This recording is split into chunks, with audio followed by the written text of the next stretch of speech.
todos! Hoje vou falar-vos um pouco sobre a pintura a óleo. Esta técnica, que começou a ser utilizada no final do século XIV e início do século XV, permitiu uma secagem mais lenta das tintas. Logo, o artista podia corrigir ou fazer pequenas alterações na sua obra. Como é que o artista fazia estas pequenas alterações?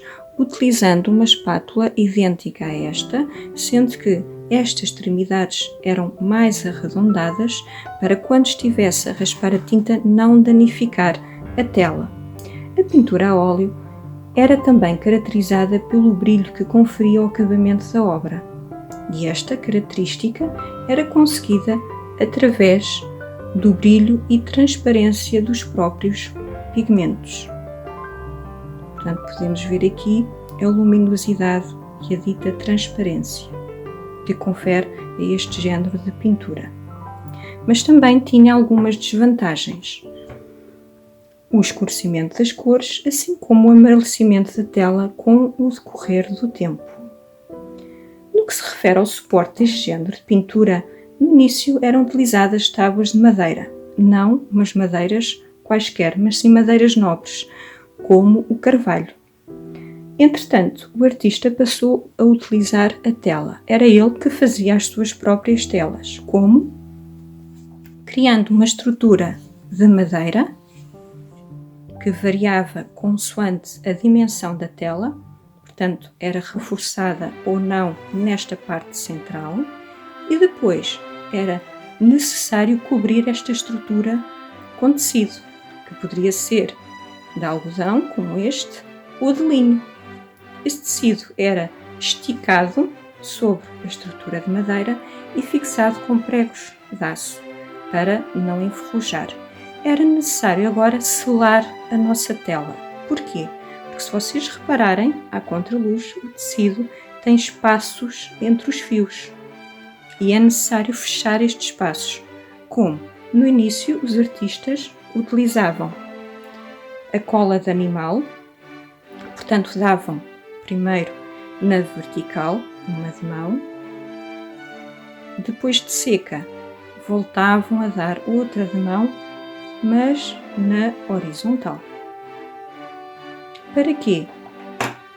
Para fechar os ditos espaços na trama do tecido. Este processo conferia uma maior brilho e dava uma maior qualidade ao trabalho.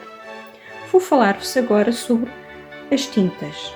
Os pigmentos das tintas eram feitos a partir da pulverização ou moagem de minerais e vegetais.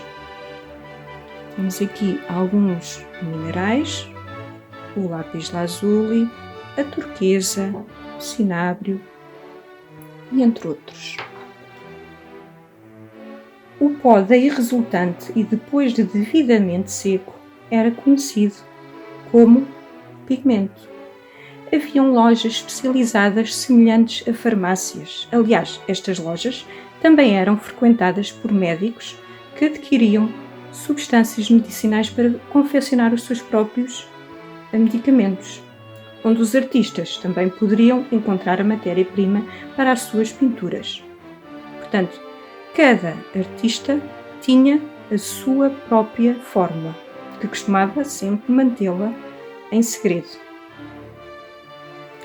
No início do século XVIII surgem as lojas de cores, onde os coloristas tinham materiais e pigmentos para que os artistas pudessem confeccionar as suas tintas. Um século mais tarde, estas lojas passam a comercializar a tinta de óleo para uso imediato. Eram embaladas em sacos de pele de animal ou couro, depois passaram a ser embalados em seringas de vidro e em meados do século XIX surgem então os primeiros tubos de estanho. A tinta em bisnaga permitiu assim ao artista sair do seu ateliê, assim como aqueles que queriam experimentar a pintura a óleo como hobby, poderiam também fazê-lo. Agora vou deixar-vos com um excerto de um filme onde nós podemos ver esta técnica da moagem dos minerais. Até já!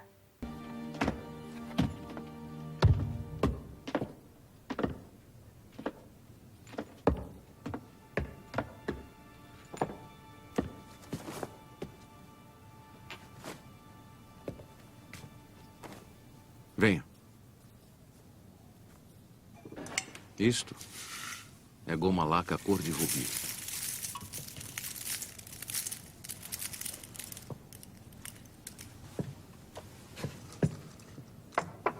Goma arábica. Odre de vinho.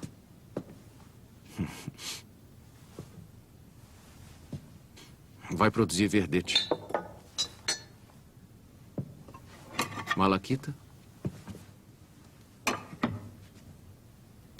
Cinábrio.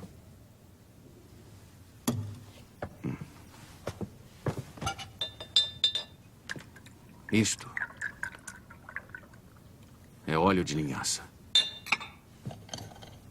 Carvão de osso. Você o moe com um moedor, assim, ó.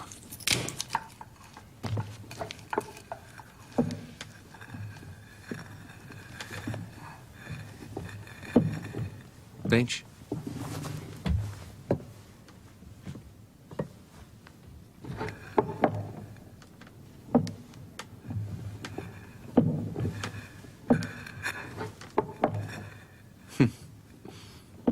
Força com o ombro.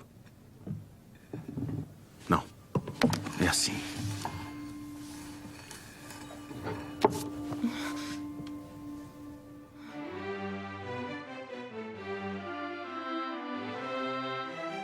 Como vocês viram no filme, o artista juntava o óleo de linhaça, obtido das sementes do linho, e criava então o tal aspecto de brilhante que eu vos tinha falado, que é uma característica deste género de pintura. O artista colocava então as suas tintas numa paleta. As mais tradicionais têm a forma de rim e eram feitas de madeira, principalmente a madeira de mogno. Era, entretanto, necessário cobrir essa madeira com óleo de linhaça para depois a paleta não ficar danificada e poder receber a tinta. Portanto, era uma forma de selar a paleta. Era colocada o polegar aqui nesta zona e o resto da paleta apoiava no antebraço. O artista poderia então misturar na paleta as suas tintas, poderia criar as suas próprias cores na paleta. No que se refere aos pincéis, temos os pincéis de cerdas naturais, de cerdas artificiais e ainda existem também os pincéis de cerdas naturais e artificiais. Quanto à sua forma, temos os pincéis achatados, que servem para preencher áreas, os pincéis redondos, que servem para fazer linhas e contornos, e o pincel de leque, que serve para criar folhagens e cria também uma fina camada de tinta. Para este género de pintura, nós utilizamos os pincéis de cerdas mais duras. Esta, por exemplo, são as cerdas do pelo do porco, que é retirado normalmente das costas do animal. São mais rijas, porque a própria tinta de óleo é também mais densa. Se quisermos utilizar um pincel para pintar a aguarela, por exemplo, terá de ter então um pelo mais macio. Assim como este, por exemplo, o pelo de Marta, deste animal muito simpático. O pelo era retirado da cauda do mesmo, para depois se fazer então estes pincéis. As espátulas também servem para pintar. Portanto, existem de várias formas e diversos feitios.